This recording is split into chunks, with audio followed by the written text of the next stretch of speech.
नमस्कार छात्रों। तो आज हम 9वीं कक्षा हिंदी विषय 11वां पद्य पाठ हम देख रहे थे। निर्माणों के पावन युग में कवि थे अटल बिहारी वाजपेयी। इसके पहले हमने निर्माणों के पावन युग में इस कविता का जो शीर्षक है उस शीर्षक के बारे में हमने चर्चा की थी विस्तृत में। और अटल बिहारी वाजपेयी जी जो लेखक है, कवि है, वो भारत के भूतपूर्व प्रधानमंत्री थे। इसके बारे में भी हमने चर्चा की है, उनके जन्म के बारे में, यानी कि उनकी कृतियों के बारे में, रचनाओं के बारे में और पद्य संबंधी जो जानकारी थी वो सब हम जानकारी इसके पहले पाठ को हमने देखी है। तो आज हम यह निर्माणों के पावन युग में यह जो पद्य रचना है, यह पद्य रचना किस प्रकार की है यह हम देखने वाले हैं। तो यह पद्य रचना हमें यहाँ इस प्रकार दिखाई दी है।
तो हम अटल बिहारी वाजपेयी जी की जो कविता है निर्माणों के पावन युग में, उसके बारे में चर्चा कर रहे थे।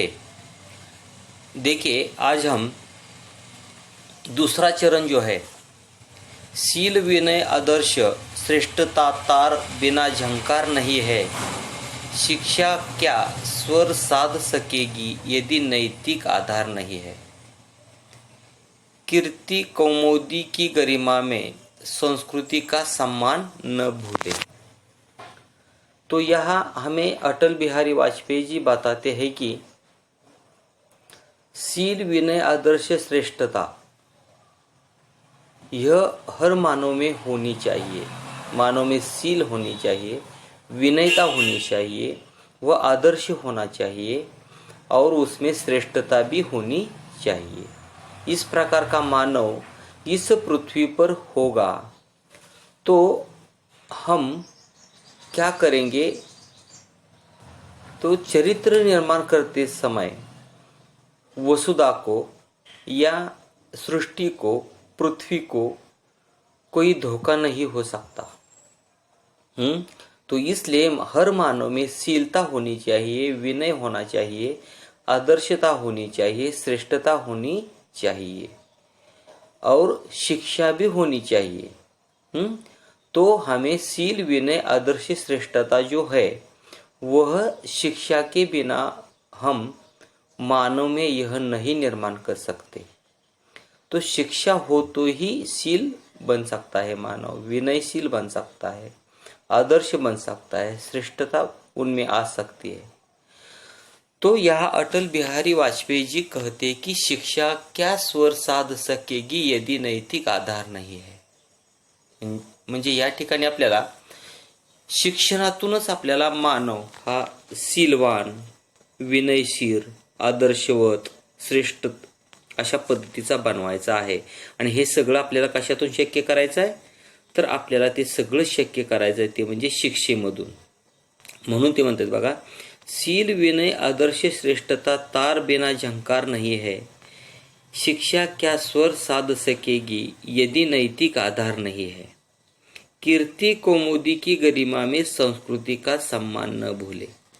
म्हणून ते म्हणतात बघा, आपल्याला जी कीर्ती मिळवायची आहे किंवा आपल्याला जो सन्मान मिळवायचा आहे, कीर्ती कौमुदी, कौमुदी म्हणजे चांदणी, कौमुदीचा अर्थ आहे चांदणी। म्हणजे आपल्याला जर कीर्तिरूपी चांदणी निर्माण करायचं असेल या सृष्टीवरती, तर आपण काय केलं पाहिजे की आपल्या संस्कृतीचा सन्मान आपण विसरायला नको आहे।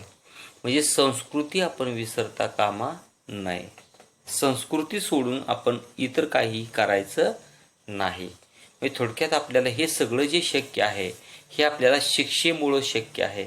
आपण शिक्षण घेतलं पाहिजे, सगळ्यांनी उच्च पदस्थ अशा पद्धतीचं आपलं शिक्षण बनलं पाहिजे, तेव्हाच आपल्याला ह्या सगळ्या गोष्टी शक्य आहेत, असं अटल बिहारी वाजपेयी यांना सांगायचं आहे। शील विनय आदर्श श्रेष्ठता तार बिना झंकार नहीं है, शिक्षा क्या स्वर साध सकेगी यदि नैतिक आधार नहीं है, कीर्ति कौमुदी की गरिमा में संस्कृति का सम्मान न भूले, निर्माणों के पावन युग में हम चरित्र निर्माण न भूले, स्वार्थ साधना की आंधी में वसुधा का कल्याण न भूले। म्हणजे आपण स्वार्थ जर करत राहिलो, ही सगळी सृष्टी आपण संपवून टाकू पहा। समजा डोंगर सगळे सपाट केले, सगळी झाडं तोडून टाकली, नद्या उद्ध्वस्त केल्या, तर आपल्याला काय होईल की आपला सुद्धा त्यामधून शेवट होऊ शकेल। मग आपण आपल्या देशाची निर्मिती करत असताना, नवनिर्मिती करत असताना आपण काय केलं पाहिजे, चरित्र निर्माण आपण आपलं विसरलं नाही पाहिजे। म्हणजे आपलं चरित्र आपण विसरता कामा नये आणि स्वार्थ करत असताना या पृथ्वीचं जे अंधाधुंदपणा आहे, पृथ्वीचा जो ऱ्हास होतोय, हा ऱ्हास आपण होऊ द्यायचा नाही। म्हणून ते म्हणतात बघा, निर्माणों के पावन युग में हम चरित्र निर्माण न भूले, स्वार्थ साधना की आंधी में वसुधा का कल्याण न भूले। थोडक्यात या ठिकाणी आपल्याला अटल बिहारी वाजपेयी यांनी आपण आपल्या देशाची प्रगती तर करायची आहे, अनुसंधान साधायचं आहे, म्हणजे शोध लावायचे आहेत, त्यानंतर संस्कृती आपल्याला सांभाळायची आहे, त्यानंतर काय करायचं आहे तर या जगाचं कल्याण करण्यासाठी, जगाची प्रगती करण्यासाठी आपण ही करत असताना चरित्र निर्मिती आपण आपली विसरता कामा नये।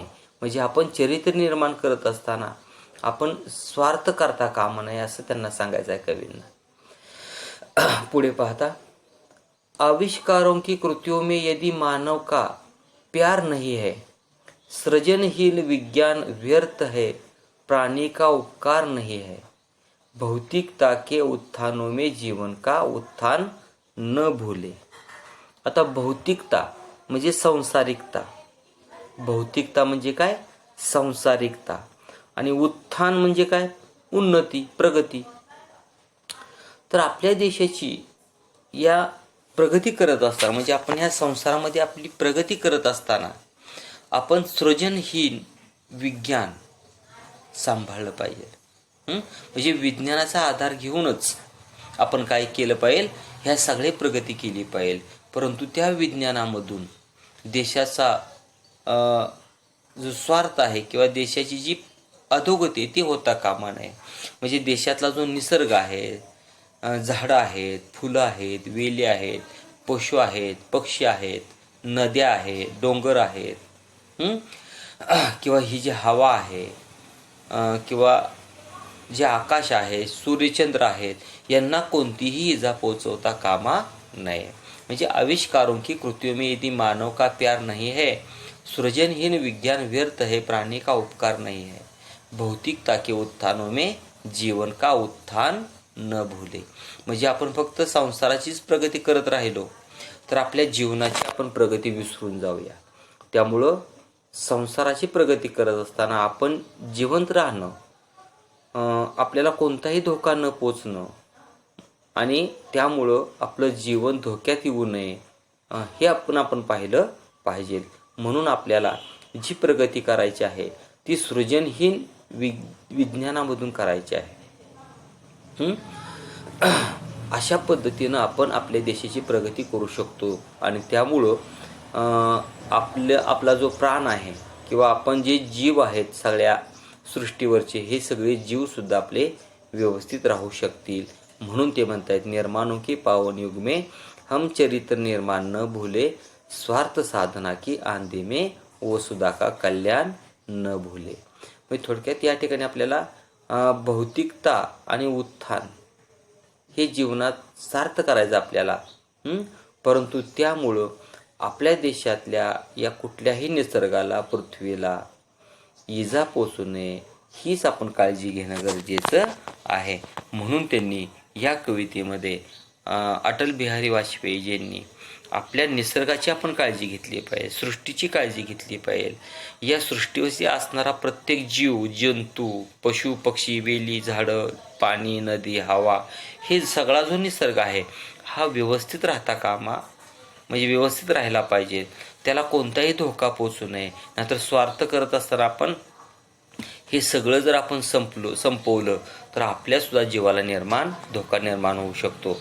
म्हणून ते म्हणतायत की प्रगती तर करायची आहे, परंतु निसर्ग पण आपण सांभाळला पाहिजे. एवढा विचार त्यांनी या कवितेतून आपल्याला सांगितलेला आहे. तर अतिशय सुंदर अशा पद्धतीचा विचार या ठिकाणी आपण अटल बिहारी वाजपेयींच्या कवितेमधून पाहिलेला आहे. ही कविता आपण पूर्ण पाहिलेली आहे.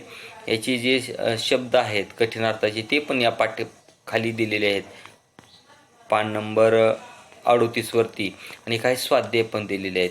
तर हे सगळी स्वाध्याय तुम्ही ही कविता नीट वाचा आणि याच्या खालची दिलेल्या ज्या कृती आहेत या कृती सगळ्या तुम्ही सोडवायच्या आहेत. याच ठिकाणी आपण थांबूया.